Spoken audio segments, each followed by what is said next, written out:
Hello again, everybody. We are going to move on to section 10.3 in this video. So 10.3 is applying properties of chords. Chords are the segments within the circle. Both endpoints are on the circle and the segment is in it. So let me go ahead and turn my camera so that you can see my notes that I'm going to take, and then I can get it all set up. All right, let me make sure you can see it. My board. Okay, properties of chords. All right, so theorem 10.3. In the same circle or in congruent circle, two minor arcs are congruent if and only if their corresponding chords are congruent.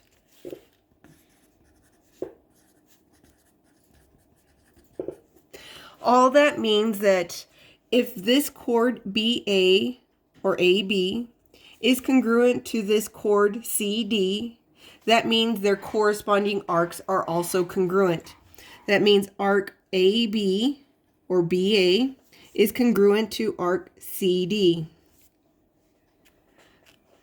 So arc AB is congruent to arc CD if and only if segment AB is congruent to segment CD. And AB and CD are both chords, the segments in a circle. So using that information for example 1, use congruent chords to find an arc measure. So here I have circle C, and I'm finding the measure of MN. So I notice that PM and PN are congruent. They have congruent arcs. And PN, the arc PN has a measure of 147 degrees. Since these two chords are congruent, since MN is congruent to PN, that means that arc MN is congruent to arc PN. So this arc right here from P all the way to M, wait, hold on, what did I do? PM is congruent to arc PN. So arc PM is 147 degrees as well. But I'm finding the measure of arc MN, which is this arc down here. The entire circle is 360 degrees. So if I want to find this measure of this arc, I take 360 and I subtract the two arcs, the two known arcs. 147 minus 147, and that'll leave me the remaining arc. So 360 minus 147 is equal to 66 degrees, which is the measure of arc MN. And this next one is very similar to the first one. The only difference now is that I have the measure of the two non-congruent arcs. And I'm trying to find the measure of this one that is congruent to arc PQ. So same concept still. The entire circle is 360 degrees. So if I take the entire circle, 360, and I minus the two known arcs, 65 degrees minus 85, that leaves me the remaining sum of both MN and PQ. 360 minus 65 minus 85 is 210. So that's the sum of both of these arcs. Since they are congruent, then I can divide it evenly by 2, and that'll give me 105 degrees is the measure of arc MN. Arc.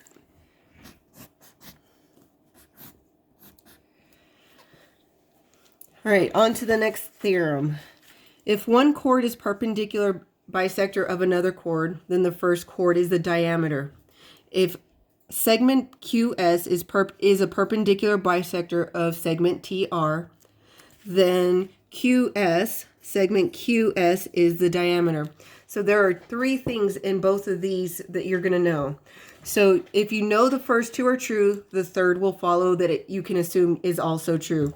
In this one, we know for sure that QS is perpendicular. It bisects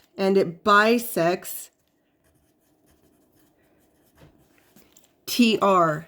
So it's a perpendicular bisector, which means we know for sure that TP is congruent to PR.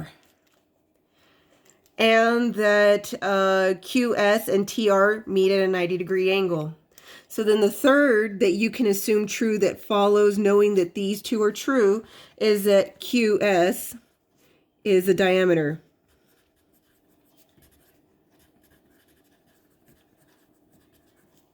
All right, the next one. It's going to be very related. So the first two are going to be true, and then you know the third will follow is also true. So in this one, over here we did not know that QS was the diameter. We assumed it was true just because we knew that these two were congruent and it was perpendicular bisector. In this one, the two things we know are true is that EG is the diameter. We can see that it goes through the center, and then we can also see that FD is perpendicular to EG. So we know that they're perpendicular. So then we can assume the third is true, that FH is congruent to HD. FH. HD. So we can assume that these two. So in both of these, you're looking for the first two to know the third is also true. That'll help us with our next example. So use perpendicular bisectors to find an arc measure. And these, I also want to state something else about these. So in this circle, it's divided into 4 arcs and 2 sets of congruent arcs. In this circle, arc PN is congruent to arc PM. So these two are whatever it is, it's going to have the same measure as PM. And then the other set is arc NQ is congruent to arc MQ. So arc NQ is congruent to arc MQ. So knowing that, if you know one measure, you know all 4. So this is 130, this is 130, and then 360 minus 130 will give you the sum of these two and dividing it evenly, which is exactly what we're going to do. So we're finding the arc of MN. So we're finding this arc up here. And as I just said, this arc and this arc have the same measure. This arc and this arc have the same measure. So 360 minus 130 minus this 130 will give you 100 degrees for the entire arc of MN. If we wanted to know each individual piece, then we divide it evenly by 2, which means that each arc is 50 degrees. So we're moving on to this one. We're still finding the arc of MN, so we're finding this arc right here. So if this is 74 degrees, that means this arc right here is 74 degrees. These two arcs are congruent, and these two arcs are congruent. So same concept, the entire circle is 360. If I minus those two 74-degree arcs, it'll give me the sum of these two. So 360 minus 74 gives you 212. That is the sum, though, of R all the way to N. I don't need the entire arc, so I divide it evenly by 2. And that gives me 106 degrees per arc for arc MN.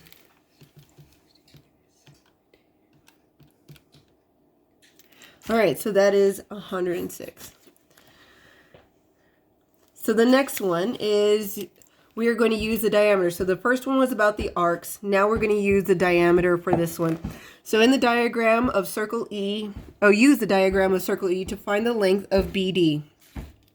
So since we know that AC is the diameter, it goes through the center, and we know it's perpendicular, then we can assume the third follows that these two are congruent. So if we're finding BD, well, that BD is 12. That was a nice one. So what is the measure of major arc CDE? 3 letters. So it's bigger than 180. That was last section. So it starts at C, goes through D, ends at E. So I'm trying to find the arc of CDE. But first I have to find the value of X so I know what the arc of CE is. So as I mentioned up here, these arcs are all, there's two sets of congruent arcs. This arc is congruent to this one, and these two are congruent to, CD is congruent to DE. So since these two are congruent, that means they are equal in measure. If they are equal in measure, set them equal to each other to solve for the variable. So I'm going to add X to both sides.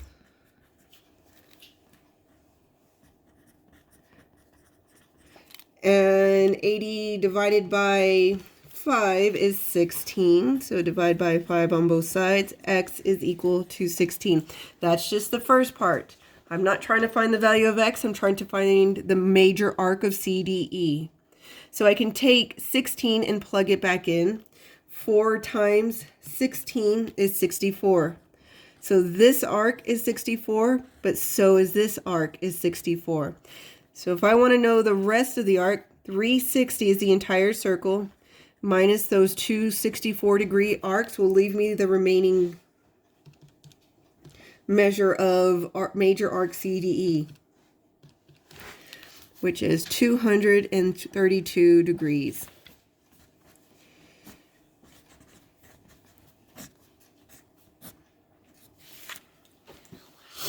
All right, so this next one is in the same circle or congruent circles, two chords are congruent if and only if they are equal distance from and only the center. So what they're saying is this chord right here has the same exact measure as this chord, or they have the same measure if and only if these two segments are equal as well. They're equidistant, equidistant from the center. So that means if they are equal to each other, FE and EG. All right, so in the diagram, AB and CD are both 12. So AB is 12 and CD is also 12. Since I know that these two have the same exact measure, that means that these two are equidistant from F. So since they're equidistant, that means they're equal in measure. If they're equal in measure, set them equal to each other to solve for the variable. So in this way, I'm going to go for the negative coefficient. I'm going to subtract 7x from both sides. Bring down this negative 8. Don't forget to bring down that negative. Is equal to negative 4x. Divide both sides by negative 4, and x is equal to positive 2. We're trying to find EF, so finding x is only the start. I don't know which one is EF. I made this little diagram. I forgot to put E in there. It doesn't really matter which one. I plugged 2 into. 7 times 2 minus 8 is equal to 6. 3 times 2 is also equal to 6. So whether this was EF or this was EF, they both have the same measure. I wanted to do a few more examples. If you got it, you can probably turn the video off now, but I'm going to do a few more examples that I prepared.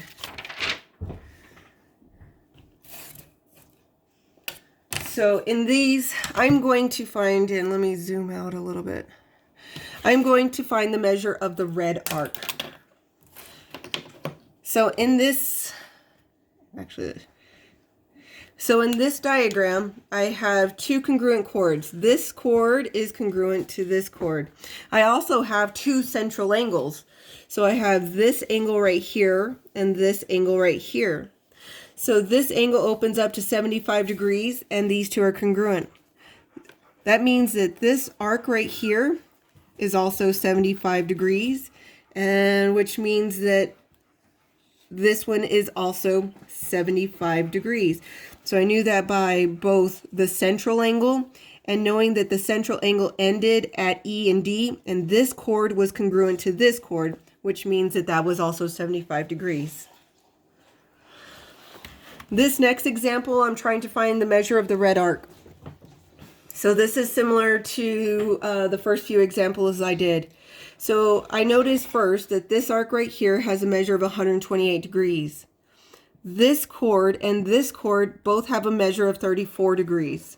So I know they're congruent, which means this arc and this arc have the same exact measure. So if I only want this one, I can take 360, the sum of the entire circle, minus 128, and that'll give me the sum of the entire arc, or the two congruent arcs. So 360 minus 128 gives me 232. And if I divide it evenly by 2, because that gives me this entire sum, and I divide it evenly by 2, it'll give me the measure of just the red arc, which is 116 degrees. All right, the next one. So this is similar to the other one. First thing is, I forgot to put my little 90-degree angle. So if I want to find the measure of this chord right here, I know two things. I know that this is the diameter, goes through the center, and that it's perpendicular to this chord, which means that I can assume the third follows that this is also going to be 8, since it is a perpendicular bisector. Now in this one, I'm going to find the measure of this arc. So again, on these, the arcs are two sets of congruent arcs. This arc is congruent to this one, and this one is congruent to this one. So if I want to know what just this arc is, well, 360 minus 42 gives me the sum of major arc DAE. So 360 minus 42 times 2 gives me 276, but that's the entire way around from DA to E. So if I divide it evenly by 2, it gives me a measure. So arc AE is equal to 138 degrees. Okay. One more set of extra examples. All right, so on this one I have a diameter and it is perpendicular to a chord, which means these two are congruent, which means if they are congruent, they are equal in measure. If they are equal in measure, set them equal to each other to solve for the variable. I'm going to start out first by subtracting 2x from both sides, and I'll get 3x minus 6 is equal to 9. Add 6 to both sides and I get 3x is equal to 15. Divide both sides by 3, and x is equal to 5. On this one, I have two chords that have the same exact measure. Since these two have the same exact measure and they're perpendicular, that means that these two are equal distance from the center. Not drawn to scale, they are a sketch. So since they are equal, then I'm going to set them equal to each other to solve for the variable. Subtract 3x and x is equal to 7. And that concludes 10.3.